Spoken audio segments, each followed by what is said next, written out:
دې مخکې الله جل جلاله شعیب علیه السلام خپل قوم ته وعظ او نصیحت د هغې ذکر یې وکړو. بیا د دې ځای نه اوس الله جل جلاله د شعیب علیه السلام د قوم په شعیب علیه السلام باندې څه اعتراضات کړي دي هغه ذکر کوي. الله فرمایي قالوا یا شعیب ما نفقه، دې قوم یې ووایي چې ای شعیبه ما نفقه كثيرا مما تقول، ته چې ډېر څه وایې شعیبه ستا په خبرو موږ نه پوهېږو. مفسرین فرمایي چې یا خدا دی بطور استهزاء دا خبره وکړه، یا سې بنګ مه کوه ستا په خبرو موږ نه پوهېږو. او یا دوی شعیب علیه السلام خبرو ته اړو توجه نه کوله. کله به خبره ختمه شو نو دوی به وایي چې یاره موږ خو ستا په دې خبرو پوه نه شو. یعنې د شعیب علیه السلام خبرې کول، هغوی خو د دوی په ژبه کې خبرې کولې، او بل د شعیب علیه السلام فصاحت او بلاغت په انبیاو کې مشهور دی. دیو جنا شعیب علیه السلام ته د خطیب الانبیاء لقب چې دی نو دا ورکړی شوی دی. نو دا نه چې د شعیب علیه السلام په لهجه کې سختي وه، نه هغه به ډېرې نرمې او پستې خبرې کولې، خو لیکن قوم به د هغه خبرو ته توجه نه ورکوله، او یې هسې به طور مسخره ووایي، مذاق به یې پسې کوي. دویم ورته وایي وإنا لنراک فینا ضعیفا، چې مونږ خو وینو تا لره چې ته یې په مونږ کې ضعیف کمزورې. نو دا کمزورتیا په کوم اعتبار سره؟ یعنی یا خو ستا افراد ستا سره ملګري دا کم دي نو قوت ته کمزورې دی، نو موږ تا کمزورې وینو. دویم د مال په اعتبار سره ته کمزورې. او دریم ابن عباس رضی الله عنه فرمایي چې شعیب علیه السلام په سترګو باندې نابینا شوی و، نو دیو ته په دې اعتبار سره وایي چې مړه ته خو کمزورې. او بیا الله جل جلاله د دوی د سترګو هغه نظر دی واپس کړی. دیو ورته وایي وإنا لنراک فینا، موږ خو وینو تا لره په خپل ځان کې ضعیفا کمزورې دي، یا رای ستا کمزوری دا، خبر ستا کمزوری دی. او دریم خبر او دسا کئی ولولا رهتکا، کو یر ستا دا خاندان نوے، کو ستا دا قبیله نوے کم چی زمونگ ملگره دا چاگوی هم پتا ایمان ندی راوڑے، کو چر ستا دا خاندان نوے لرجمناکا، خامخا به موږ ته رجم کړی وې، سنګسار کړی به مو وې، سزا به مو در کړې وه، وجلې به مو وې. او څلورم دا وما انت علینا بعزیز، او نه یې ته په موږ باندې څه عزتمند، هېڅ عزت دې نشته دی. نو دا څلور خبرې وته. یو خبره څه وه چې یاره ستا په خبرو ګورې موږ نه پوهېږو. دویم ورته څه ووایي چې ګوره ته خو په مونږ کې ډېر کمزورې، هېڅ طاقت او قوت دې نشته. او دریم ورته څه ووایي که چېرې ستا دا خاندان نه وي نو ته مونږ سنګسار کړی وې. او څلورم ورته وایي چې ته ګورې څه عزتمند دی، ته په مونږ هېڅ څه عزتمند دی.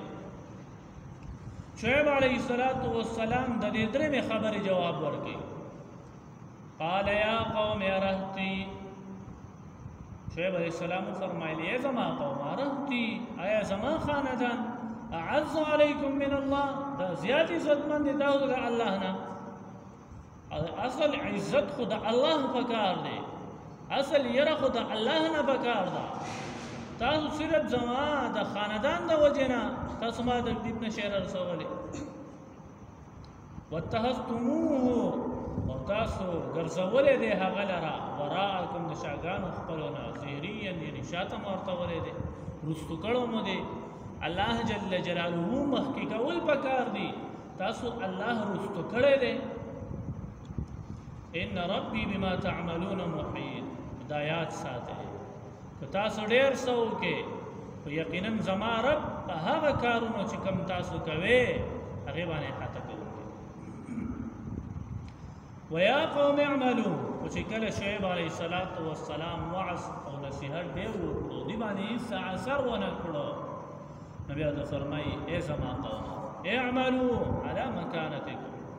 بس تاسو پر خپل عمل باندې اوس کلک شئ تاسو د خپل اعمال کوئ انی عامل او یقینا زه خپل عمل کوم زه خپل عمل کوم تاسو خپل عمل کوئ تاسو د بوتانو عبادت کوئ زه به د الله عبادت کوم تاسو پناه ټول کې کمی کوئ زه پناه ټول کې هیڅ کمی نه کوم سوف تعالی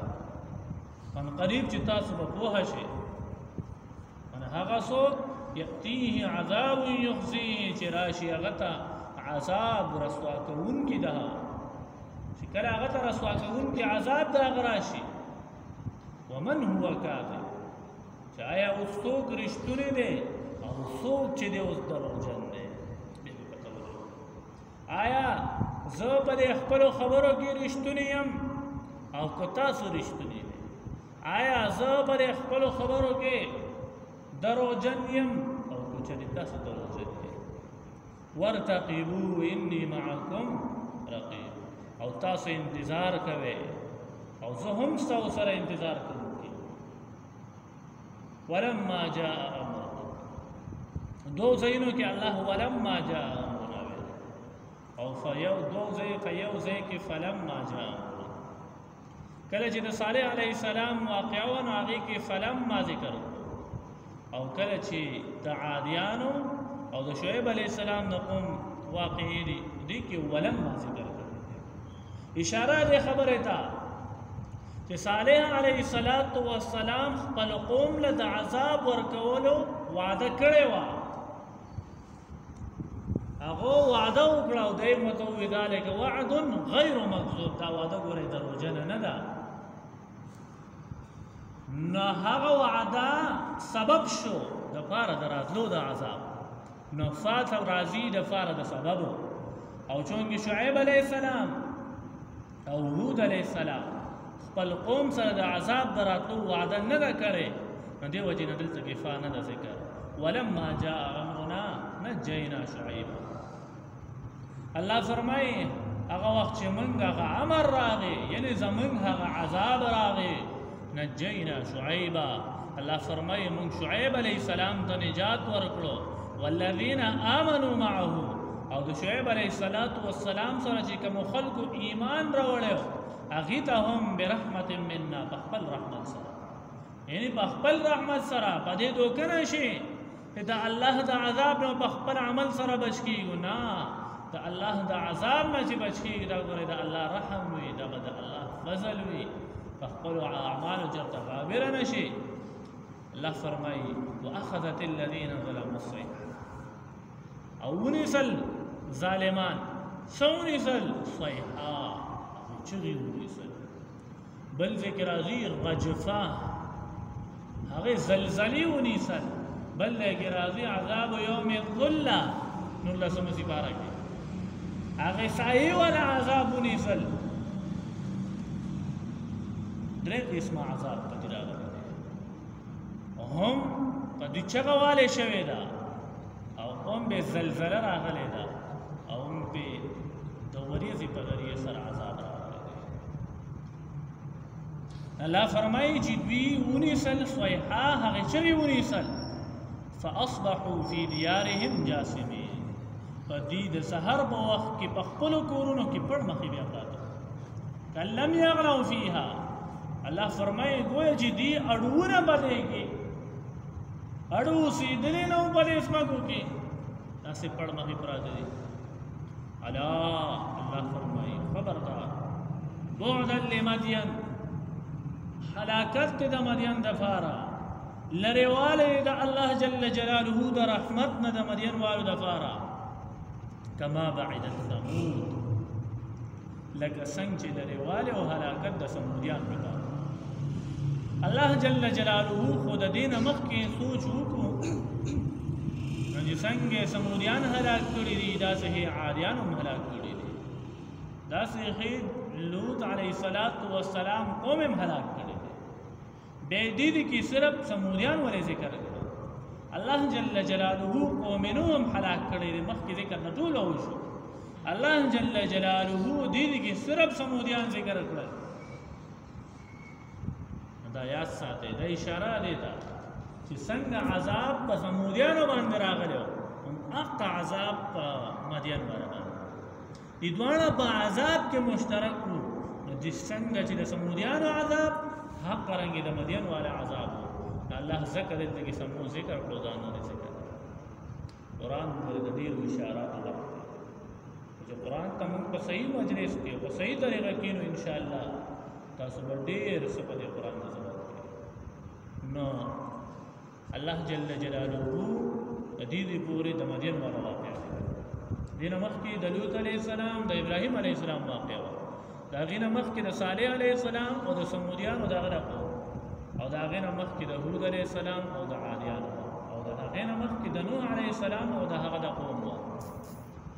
خدای واقعات او ذکر کولو کې الله جل جلاله اشاره دې خبره تا کوي چې بندګانو د الله څنګه مخکینو قومونو د الله نافرمانی وکړه په حقوق الله کې کمی وکړو ناکام شو هلاک شو تباہ و برباد شو او چې څنګه د مدین والا د الله په حقوق هم کمی وکړو او د بندگانو په حقوق کې هم کمی وکړو نو چې کله د حقوق الله او د حقوق العباد په دوانو کې کمی راشي الله جل جلاله هم هلاک کړي نو موږ د څه کار دی چې موږ حقوق الله هم پوره او حقوق العباد